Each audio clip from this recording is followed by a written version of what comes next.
What's going on, everybody? Welcome back to the channel.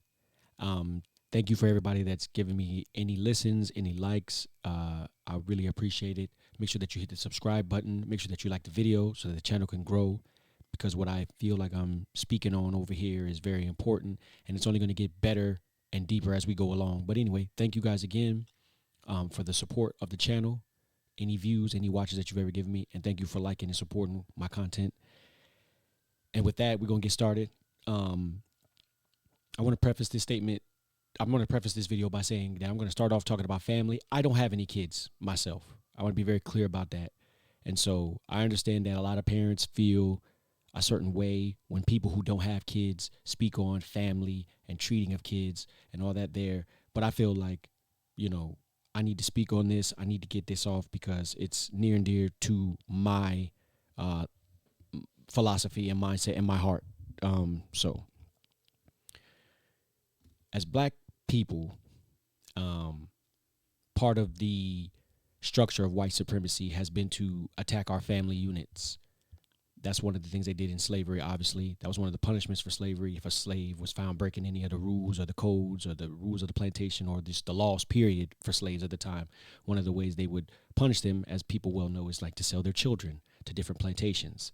And so what came out of that is when slavery ended, a lot of Black people were on a mission to reunite with their family, with their lost soul children, their wives, and even Black people who were around their families were, or not even, let's say a lot of single Black people, they were also very eager to start families, right? They were eager to exercise their rights to be married, because slaves couldn't get married, exercise their rights to have children. Because like I said, we got to remember the basis of all of this is that our children at that time were property. So yeah, you could have a child, but your child could be sold for profit of the plantation owner. And so that had a very profound effect on our development here in America. And that's always been a way that white racism has sought to affect our lives, is through the parents and the children. So I think going forward, we need to be very cognizant of this, right? Or I think as parents and family members, we need to be cognizant of how that the white power structures, the ones that think about this and plan these things and have, like I said, even before slavery was over, these is what they sought to do, right? Is to rip apart our family structure. And so as we move forward in this, and as we go forward, we reclaim those things, right? But what I've seen and experienced, not only in my personal life, but I've seen in some other people's personal life, is the elements of the remnants and holdovers from slavery still exist.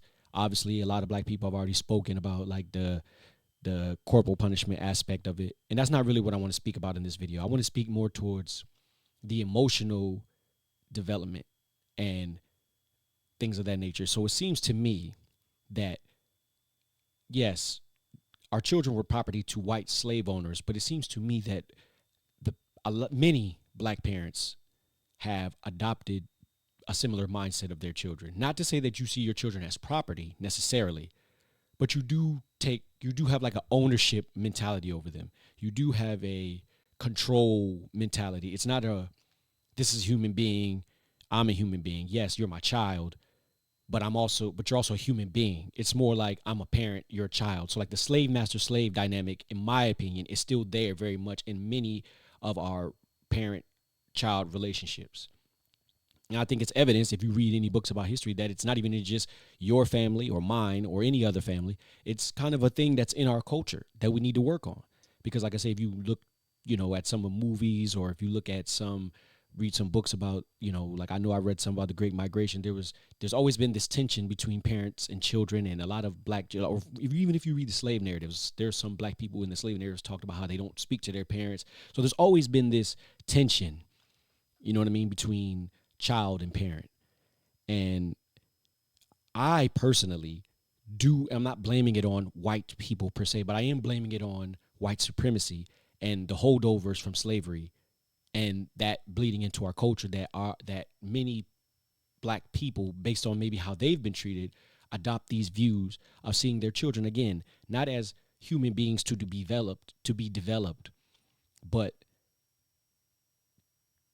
people to be controlled and managed and maintained, right? Because a lot of black parents feel like because they house you, buy you clothes, and feed you, that they're doing their job. That's, if you think about it, that's literally what a slave master would say. A slave master housed the slaves, fed the slaves, and he did his job for them. The slave was told to, go do their work in the field or in the house or whatever, carpentry, whatever their job was. But ultimately, you were well provisioned and maintained, and that was the extent of it all. They could do whatever they wanted to do to you. Like I said, sell your kids, beat you, take your woman if they saw she was attractive. So you didn't really have any rights.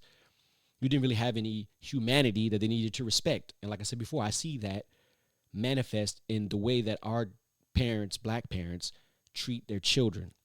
And in the event of, and the kicker of it is, as generations change, obviously we attained our freedom. So generations change.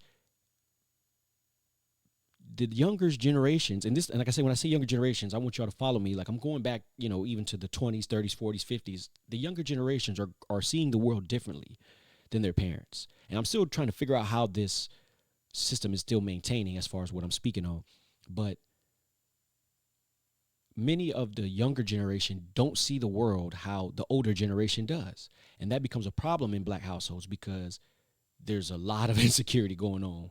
And unless it's worked through and unless it's dealt with, it's going to manifest itself in a controlling, manipulative behavior. And then if your child rejects that, right, because ultimately all children grow up. They're not little kids that just do what mom and dad tell them. Ultimately, they get to their teenage years and they start to develop their own mind. And some people say that's rebellion. Fine. I just see it as an adult growing up and asserting their independence. You could say that's rebellion depending on how you look at it, but that's just how I view it. And so it's a natural thing that your children are going to outgrow you. They're going to challenge you, right? I view that as natural. Now, how they go about it, I don't know. I'm not getting into the weeds on that. But ultimately, I think as they get older, it is healthy that they challenge some of your thinking and some of your ways of life. That is healthy. That is not a threat to your existence. And it is incumbent upon parents. This is my philosophy that I'm going to try to put on my kids. But it's also something that I feel like we need to think about. It's up to parents to grow and understand that your child is not simply just your child. They are an adult with a mind that you should be developing to think critically, logically, et cetera, et cetera. But if you stay stuck in the mindset that you're always talking to a 5-year-old, that relationship is going to become more toxic, I guess, even though I hate that word is overused. Because, like I said before, humans are not meant to be controlled and dominated and enslaved, so to speak, mentally, physically, spiritually, whatever. We're meant to be free. We're meant to express ourselves. Yes, we want to live in community, but that community doesn't need to become a jail. And I believe for many black kids, especially the black boys, the home becomes a jail. It becomes a place where everything is suppressed. They can't express their thing because that's talking back. They can't, be individuals because you don't agree. You know what I mean? You don't want to budge off what you think should happen, and your child is growing, but you're not. And so that leads black people, many of us, to put our kids out in the street, leave them without a place to stay.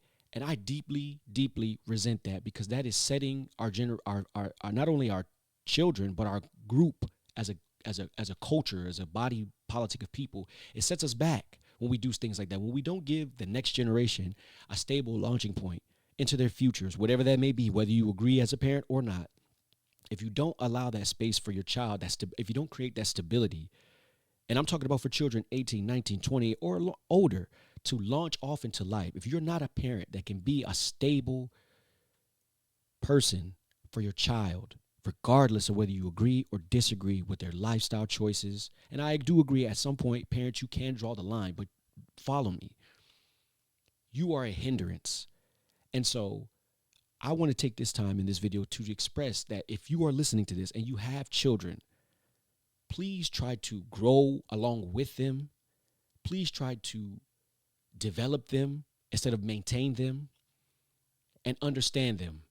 I mean, and I'll say it again. You as a parent need to grow. When your child has a set of needs when they're young, when they're infant or whatever. Then they have a set of needs when they're, a young child. And then when they become a preteen, then when they become a teen, and then when they become adult. And as a parent, you should be evolving with them.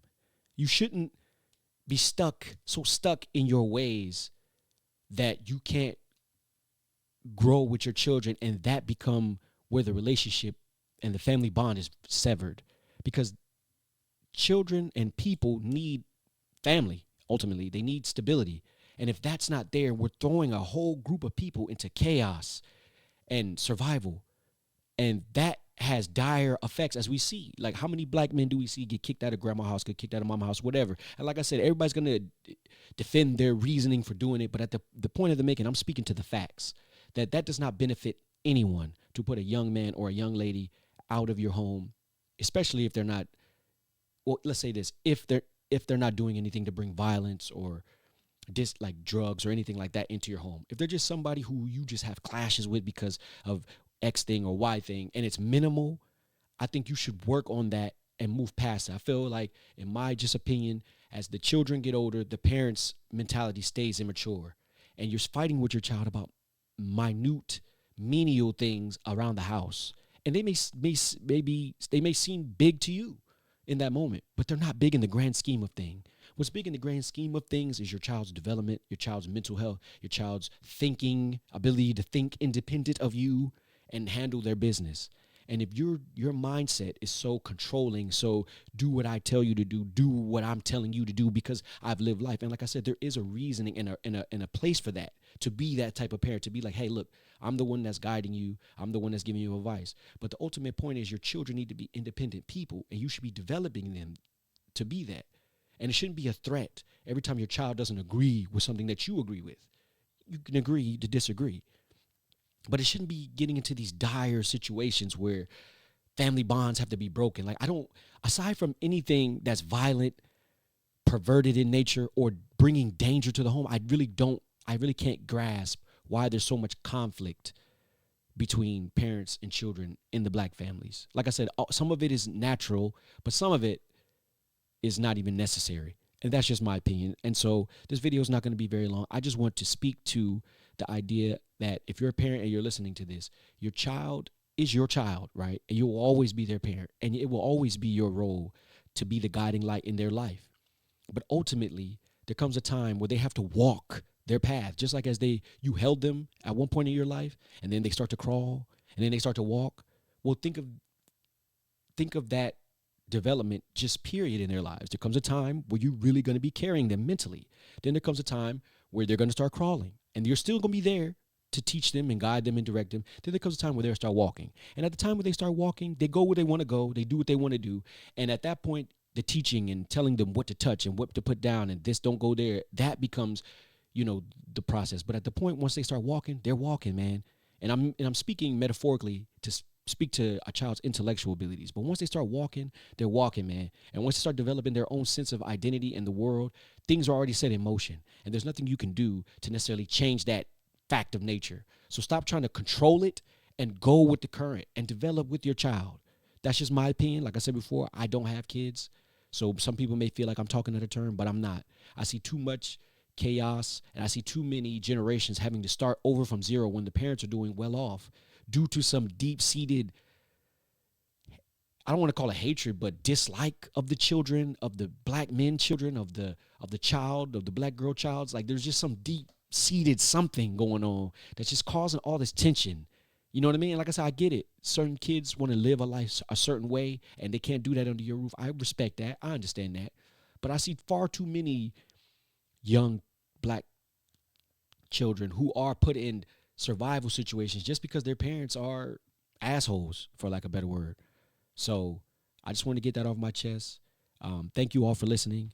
This has been D's Stance. Until next time, y'all. Peace.